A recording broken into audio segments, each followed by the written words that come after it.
few players are as ferociously talented and expressive as Gary Moore, who, not only made his name with Skid Row and Thin Lizzy, but this incredible solo career. And we're extremely lucky to have two of his Les Pauls here tonight, courtesy of Bonhams of London, the auction house, who are currently organising a sale of the last and most treasured of Gary's guitars. And we're lucky enough to have two of them tonight. And we're also lucky to have Claire Tole-Moir, who is the head of science and popular culture at Bonhams, to come on and explain a little bit more about these two guitars. So please give Claire Tole-Moir of Bonhams a warm welcome to the stage.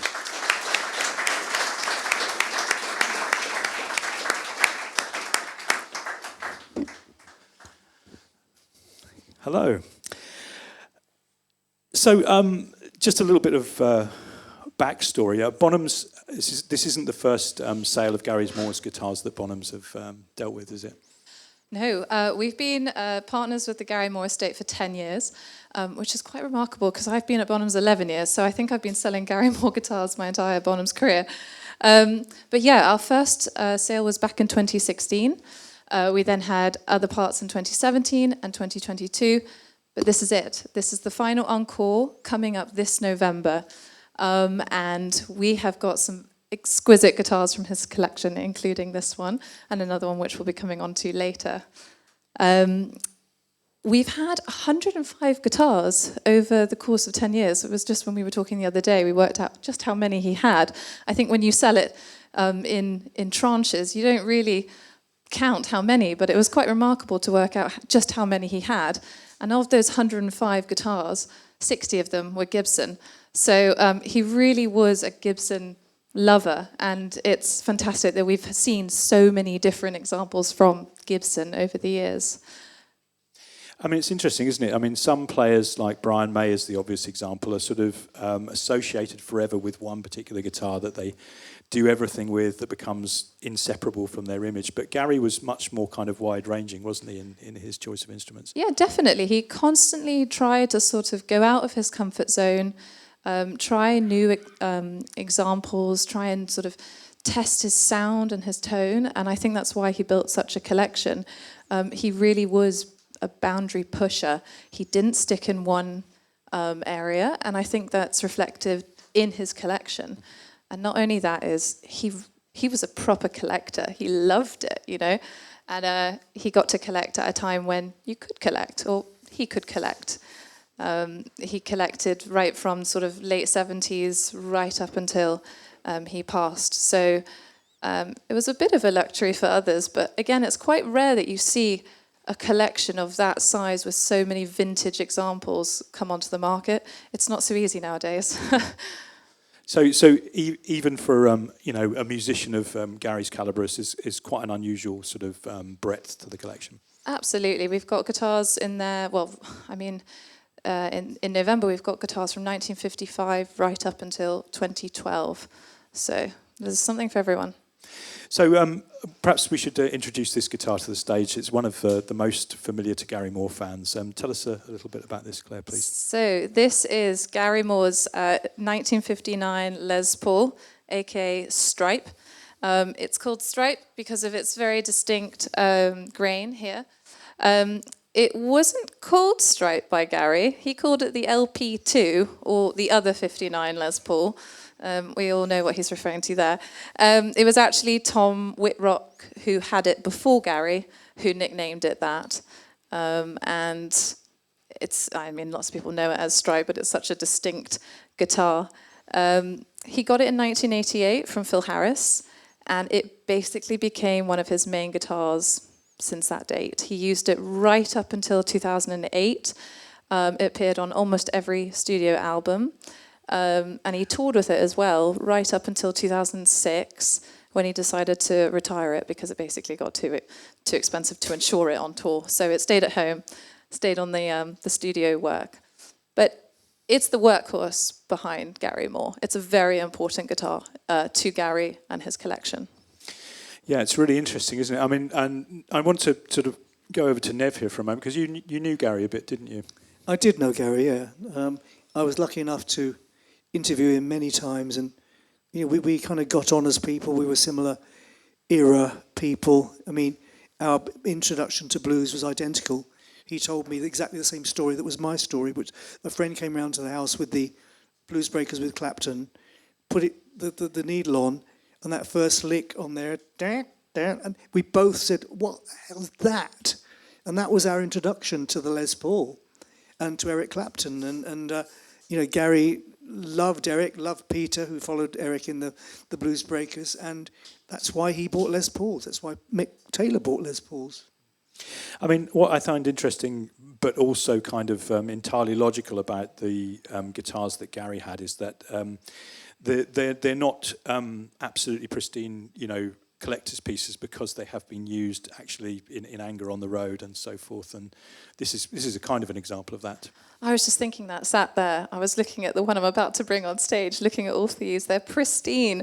But this one, he travelled the world with it. It's been everywhere. It's so used, it's so loved. If it could talk, if it could tell you the stories of all those tour moments. And I think that's what you kind of want from a celebrity piece, an associated celebrity piece. You want it to have that wear, and it really was the sort of go-to guitar, and this is it.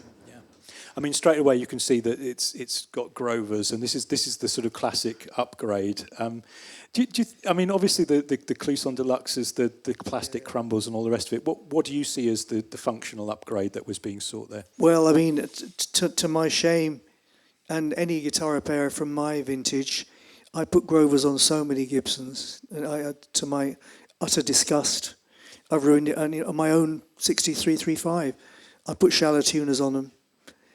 But the Cloussons, the old Cloussons weren't great. They did get very loose. Mine got very, very loose, and it just wouldn't stay in tune. So I put shallows on it, and that was the standard thing. Everybody thought back then we weren't messing guitars up. We were upgrading them.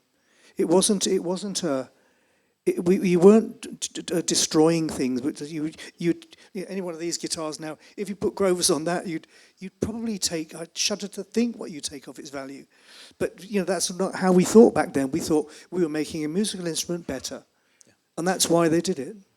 I mean, this is quite an interesting subject for auction houses, because there's a market for pure collector grade guitars which are perfectly original in every respect, and there's another one for guitars played for years by much loved musicians. Do they overlap like a Venn diagram, or how does that work?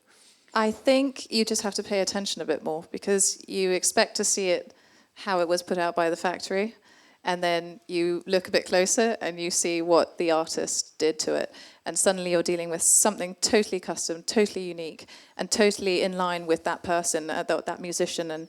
And for instance, this one, it is modified, but this is what Gary wanted. This is how he got those sounds and tones on all the albums you know and love, because it's totally custom to him. It's totally unique.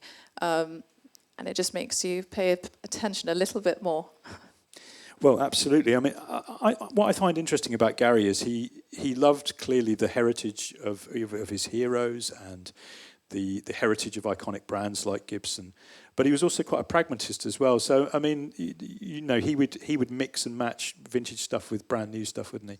Oh, he totally would. I mean, Gary would just as happily play a brand new Les Paul 335, Explorer, straight off the shelf. I remember when going to seeing him up in Sheffield on a big rock tour, and he was playing a white Explorer, not high-end one, just a basic one with open top pickup, straight off the shelf, made it sing. He wanted that look, so he went off. He probably went to the shop and bought it. He used to like buying his guitars. So yeah, he would be very pragmatic. I remember sitting with Gary in Trevor Horn's, it sounds very posh, doesn't it? In Trevor Horn's house. He was doing an album there in Trevor Horn's studio. And we sat late at night, and we sat there with both custom shop Les Pauls. Gary was just as happy playing a custom shop Les Paul, who wouldn't be? They're lovely guitars. But he didn't have to be a £250,000 vintage Les Paul. He, as you say quite rightly, Jamie, he was a pragmatist. But he would select a guitar that worked for him. I remember asking him once what made a guitar good for him. He said, I'd go into a shop. He lived in Hove near Brighton. He said, I'd go into GAC, sadly much missed Gag. And he said, I'd pick up a guitar, not plug it in, I'd play it, and I'd know if it was a guitar that would work with me. And it was as simple as that.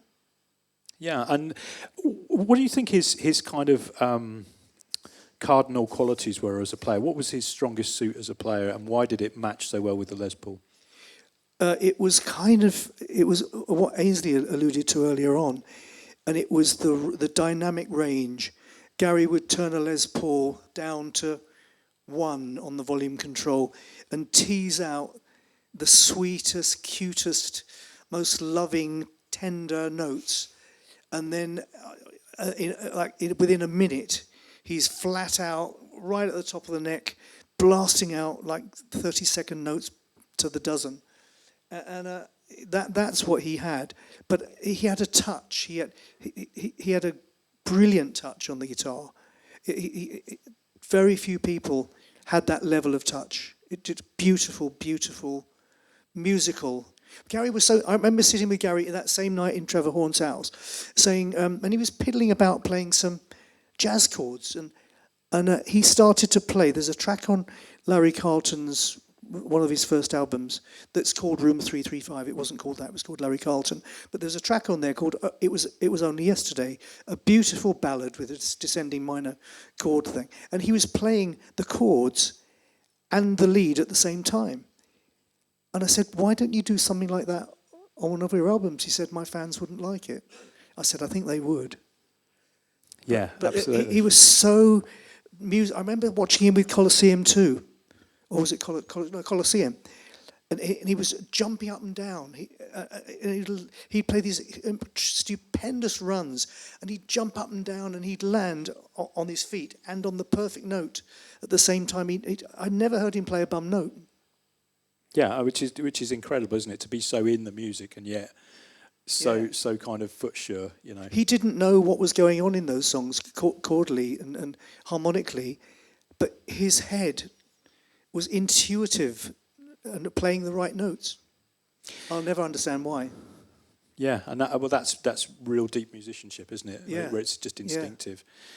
I mean, this final encore sale is quite interesting because it's not only some of the most significant guitars that Gary owned, but it's got something broader to it as well. I mean, you've got like sort of stage clothing, you've got effects, and what's the sort of breadth of what's appearing in the sale? Yeah, so this really is the last part, the final encore, and it is the most prized guitars from the collection. These are the ones that have been most dear to the family and have wanted to hold on to for the longest, including this one. We've got 30 guitars coming up, 20 of which are Gibson. Like I said, ranging from 1955 right up to 2012. We've got Les Pauls, we've got SGs, we've got Explorers.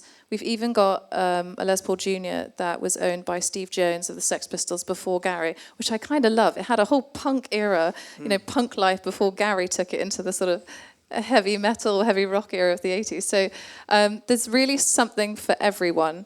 Lots of different price points. Guitars ranging from 2,000 up to 200,000. So, yep, it's lots of different price points. We also have 50 amps, mostly Marshall. And for the first time ever, stage and video worn clothing. We haven't had that opportunity before, but now we've got, we've got the ensemble from the After the War album cover, the long leather jackets, big shoulder pads, safety pin shirts. So it really there's something from each era of his life and career, and I think that's what's really, really special this time round. Fans have stayed loyal to him, but they've loved that he's sort of evolved and he's moved forward, and there's something for everyone. And as we sort of bring things full circle, I mean, you brought along another Les Paul tonight, which I did. It's over there, I think. So tell us a little bit about this one, because Shall I pick it up? Sure, go for it. These are all friends to you, I think, Nev. So this is Gary's custom shop Les Paul. This is from 2010, and it's a Peter Green, Gary Moore tribute model. It was delivered to Gary in 2010, just before his Summer of Rock tour. And of course, it's got this aged look to it, aged look and feel, based on the 59. But it's really special because this is the last guitar Gary was seen playing in front of a live audience. It was played at the Kremlin Palace in Moscow in 2010. So I was talking to you earlier, and I feel like these are sort of bookends in terms of Les Pauls for Gary. Obviously, Greenie has its place in history as well, but to have Stripe and then this one, which was the last one he played in front of an audience, I think is very special and really special for us as well. Well, on that note, Claire, thank you so much for sharing these instruments with us. It's really beautiful to see them, and very powerfully nostalgic for any fans of Gary Moore.